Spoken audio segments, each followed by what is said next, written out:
오늘 우리에게 주시는 하나님의 귀하신 말씀은 야고보서 4장 11절부터 12절까지 제가 봉독하겠습니다. 거룩하신 하나님의 말씀입니다. 형제들아 서로 비방하지 말라. 형제를 비방하는 자나 형제를 판단하는 자는 곧 율법을 비방하고 율법을 판단하는 것이라. 내가 만일 율법을 판단하면 율법의 준행자가 아니요 재판관이로다. 입법자와 재판관은 오직 한 분이시니 능히 구원하시기도 하시며 멸하시기도 하시느니라. 너는 누구이기에 이웃을 판단하느냐. 아멘. 유대인들의 구전으로 내려오는 고대 이야기가 있습니다. 미드라시라고 하는 그곳에 담겨진 이야기가 험담에 관한 그런 이야기가 있습니다. 다음과 같은 말이 있는데요. 험담은 자그마치 세 사람을 죽인다. 험담을 말하는 자, 그것을 듣는 사람, 그리고 험담 대상자, 이 세 사람을 결국은 그 험담을 통해서 죽는다라는 그런 이야기가 있습니다. 결국 모두에게 피해를 주는 것이 바로 험담이라는 것이죠. 험담은 남의 잘못된 점이나 흉이 될 만한 것들을 찾아내어서 이렇게 말하는 것입니다. 그러니까 험담을 다른 말로 바꾸면 또 비방과 비난이라고도 할 수 있을 것입니다. 비방은 남을 비웃어 헐뜯어 말하는 것이고, 판단은 어떤 대상에 대해 옳고 그름, 그리고 좋고 나쁜 것, 그런 것들을 헤아려서 가리는 것을 의미한다고 할 수가 있습니다. 야고보 사도는 성도들이 서로 비방하고 판단하는 것을 금지하라고 권면하고 있는 것을 보게 됩니다. 이유가 무엇일까요? 첫째는 형제를 비방하고 판단하는 것은 율법을 범하는 죄이기 때문입니다. 율법은 분명하게 형제를 사랑하라고 명령하고 있습니다. 이것은 형제가 비록 자신이 보기에 부족한 점이 있고 있지만 그 부족한 것까지도 사랑해야 한다라는 그런 말씀인 것입니다. 모세 율법 쓰인 레위기 19장 16절에 보면 너는 내 백성 중에 돌아다니며 사람을 비방하지 말고 내 이웃의 피를 흘려 이익을 도모하지 말라. 나는 여호와이니라. 이렇게 말씀하고 있습니다. 여기저기 다니면서 다른 사람을 비방하고 사람들 사이를 이간질하고 그렇게 하지 말라는 거예요. 그것을 경고하고 있고요. 마태복음 7장 1절에 비판받지 아니하려거든 비판하지 말아라.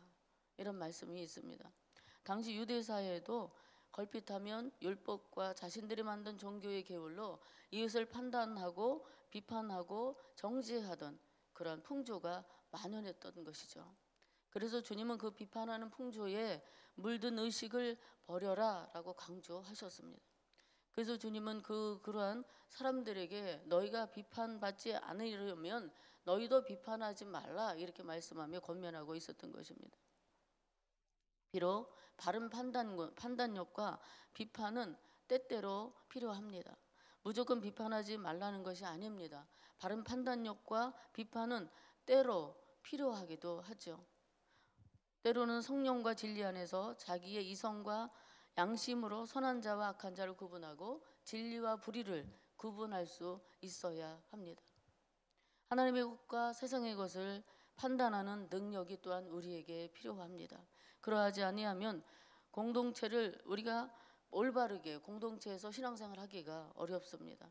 악한 판단과 비판은 오히려 자신과 공동체를 해롭게 하지만 건전한 판단과 비판은 자신과 이웃을 이롭게 할 수 있는 것입니다. 그런데 다른 사람을 함부로 비방하고 판단하여 정죄하는 사람은 그렇게 공동체를 좀 어렵게 하죠. 그리고 또한 스스로 자신을 해롭게 만들기 때문에 어떻게 보면 아주 위험한 일인 것입니다.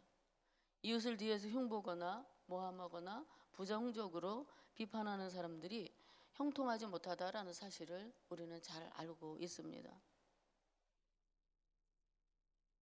사람이 무엇으로 심든지 그대로 거둔다는 말씀처럼 우리는 자신이 쏜 화살에 자신이 맞게 되고 사람이 던진 부메랑은 분명히 던진 그 사람에게로 돌아오게 마련인 것입니다. 그래서 우리 속담에 부당하게 남을 비판하고 판단하는 사람을 가리켜서 뭐라고 합니까? 누워서 침 뱉는 사람이라고 말합니다. 우리는 이웃을 이롭게 만드는 건전한 비판과 충고를 때로는 할 수도 있습니다. 그러나 시기와 비토와 아니면 교만한 마음으로 형제나 이웃을 비판하거나 비방하거나 판단하는 것을 금지해야 한다고 야고보 사도는 말합니다. 왜냐하면 그런 것들로부터 다툼과 분열이 일어나기 때문입니다.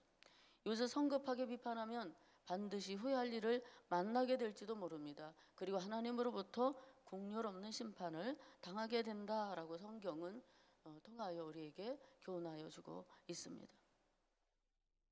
이웃을 공렬의 눈으로 보지 않고 심판가는 눈으로 보았을 뿐 아니라 그들에게 불이익과 상처를 주기 때문에 하나님이 그러한 것을 싫어하신다. 그러니까 심판하신다라는 말씀이죠. 그러므로 우리는 어리석은 비방과 비판 대신 이웃의 평안을 위해 기도해주고 할 수 있는 대로 축복의 말을 해주는 그러한 아름다운 언어 그리고 아름다운 성도의 생활이 되어야 할 줄로 믿습니다. 서로 비방하지 말아야 될 두 번째 이유는 형제를 판단하고 비방하는 것이 하나님의 주권을 침해하는 것이기 때문입니다. 너는 누구이기에 이웃을 판단하느냐고 12절 하반절에 말씀하고 있습니다. 사람은 아무도 다른 사람을 판단할 수 없고 오직 하나님만이 판단한다는 것이죠. 왜 그럴까요? 사람에게는 바른 판단 능력이 제대로 없기 때문입니다. 사람은 타락 이후로 바른 판단 능력을 상실했습니다. 사람은 자기의 편견에 의해서 남을 판단하는 습관을 가지고 있습니다. 외모만 보고 그 사람을 평가하거나 남에게 들은 말을 가지고 사람을 판단하기도 하죠. 여러분, 야고보 사도는 비방과 판단을 멈추라고 그리스도 공동체에게 경고하고 있습니다. 오직 판단하시는 이는 하나님이심을 우리에게 또한 기억하라고 말씀하고 있습니다. 율법을 비방하고 판단하는 것은 궁극적으로 율법을 주신 하나님을 비방하는 행위가 되는 것입니다. 율법을 기준으로 하나님과 사람의 역할이 분명하게 정해져 있습니다. 하나님은 율법을 만드신 분이시며 사람은 하나님이 만드신 이 율법을 지키는 사람일 뿐이라는 것이죠. 법을 만드신 분이 하나님이시기에 하나님이 입법자이시고 하나님이 재판관이 되시는 것입니다. 우리는 사람을 함부로 판단하여 죄를 정하고 손가락질할 자격이 없다는 것입니다. 야고보 사도는 형제를 판단하고 정죄하는 사람들을 향해 입법자와 재판자는 오직 하나님이시니 너는 누구이기에 이웃을 판단하느냐? 라고 책망하고 있는 것입니다. 오늘날 성도들 가운데서도 은혜 받고 자기만 올바르게 신앙생활 잘하고 있다고 생각하고 믿음의 형제들을 저울질하고 판단하게 된다면 그것은 하나님의 권위를 자기가 대신 행사하려는 그러한 죄를 범하려는 것이라는 사실을 기억해야 한다고 우리는 성경을 통해서 교훈을 받습니다. 요한하고 불완전한 사람이 사람을 비방하거나 판단할 수 없다는 것입니다. 살다 보면 화나는 일도 있죠. 억울하기도 해서 그럴 수도 있습니다. 잘잘못을 따지다 보면 비방도 합니다. 그러나 비방하고 판단하는 곳에서는 결코 좋은 이야기가 나오는 경우가 드물어요. 그런 자리에서는 말로 사람을 죽이기도 하고 살리기도 하잖아요. 천국도 보내고 지옥도 보내기도 합니다. 그런데 험담하고 비방하는 자리에서 결코 좋은 것은 없다는 사실을 우리가 잘 알 수 있어요. 말하는 사람이나 듣는 사람 모두 마음이 개운하던가요? 뭐라도 얻게 되던가요? 아니죠. 말하는 사람이나 듣는 사람 모두 서로 피해를 입게 되는 거예요. 그런데도 사람들은 험담을 좋아합니다. 다른 이의 약점을 헐뜯고 그리고 무시하는 것을 즐거워합니다. 그것이 잠시 스트레스 해소로는 좋겠지만 결국 그러한 말이 자신에게 독이 된다는 사실을 우리는 기억해야 하는 것입니다. 우리에게 잘 알려진 그리스의 신탁이 있습니다. 너 자신을 알라. 이 말은 소크라테스가 남긴 경구로 더 많이 알려져 있지만 원래는 델포이에 있는 그 아폴로 신전에 적혀 있었던 그런 말이라고 합니다. 우리가 누구인지를 아는 것, 우리의 정체성을 확인해야 합니다. 우리가 뭐라고 이웃을 비방하겠습니까? 우리가 뭐라고 이웃을 사람을 판단하겠습니까? 여러분, 우리가 누구입니까? 우리는 지극히 유일한 그러한 유한한 존재입니다. 무한히 사는 존재가 아니라 유한한 존재라는 사실이죠. 아침에 내렸다 사라지는 안개와 같은 인생이며 아침에 피었다가 저녁에 시들은 들풀과 같은 인생이라고 전도서에 분명히 우리의 존재에 대해서 말씀하고 있습니다. 또한 우리는 영원한 소망의 나라를 유업으로 이을 자로서 소망은 없는 자들과 같이 생각하고 말하고 행동하는 것이 아니라 영원한 나라의 백성답게 생각하고 말하고 행동해야 하는 것인 줄로 믿으시기를 바랍니다. 비방과 판단을 멈추고 이제는 피차 허물을 덮어주고 사랑하기를 서로 먼저 하시는 저와 성도님들 되시기를 바랍니다. 살다 보면 혹시 누군가 우리에게 악한 일을 하더라도 그래서 억울해서 아유 나도 하고 싶은 말이 많지만 정말로 많지만 오직 모든 그 행위와 악한 것을 아시는 하나님이 우리 억울함을 아시는 하나님께 다 맡겨버리시기 바랍니다. 그리고 오히려 그런 사람들을 위해 기도해주고 부족한 형제자매를 세워주는 일에 여러분들이 앞장서서 아름다운 교회를 만들어 가실 수 있기를 바랍니다. 그러한 가정을 만들어 갈 수 있기를 바랍니다. 그리하여 낮은 자를 높여주시고 겸손한 자에게 더욱 큰 은혜를 베푸시는 우리 하나님으로부터 높임과 칭찬과 영광을 받으시는 복된 성도의 생활이 되시기를 간절히 소망하며 축복합니다. 기도하겠습니다.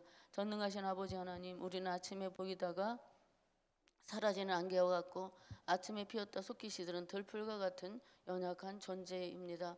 그럼에도 불구하고 우리의 이웃을 함부로 판단하고 비방하며 상처 주고 살아온 저희들을 용서하여 주옵소서.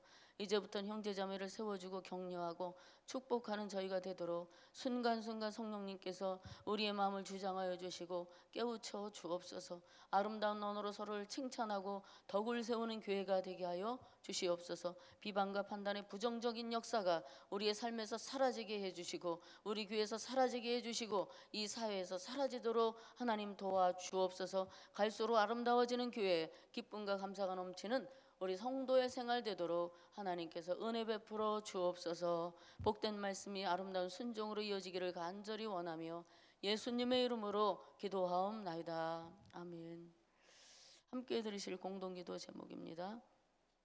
들은 말씀이 내 삶으로 이어지게 하옵소서. 그리스도의 고난과 죽음, 부활과 승천을 묵상하며 주님의 뜻을 깊이 깨닫는 사순절이 되게 하옵소서. 우리 교회 러브레터 사역과 교단의 2022년 부활절 희망상자 사역을 축복하소서. 생태적 환경윤리 의식으로 탄소금식에 참여하여 하나님의 창조 세계를 보존하게 하옵소서. 러시아 우크라이나 전쟁이 속히 종식되게 하옵소서. 여호와의 공동기도 제목과 성도님들 가지고 오신 기도를 들으신 후에 각자 삶의 자리로 나아가 승리하는 삶을 사시기를 바랍니다. 기도하겠습니다. 좋으신 아버지 하나님, 우리가 누구이기에 비방하며 판단하겠습니까? 우리는 아침에 보이다가 사라지는 안개요 속히 시드는 들풀과 같은 연약한 존재라고 했습니다. 무 안에 사는 자가 아니라 이 안에 사는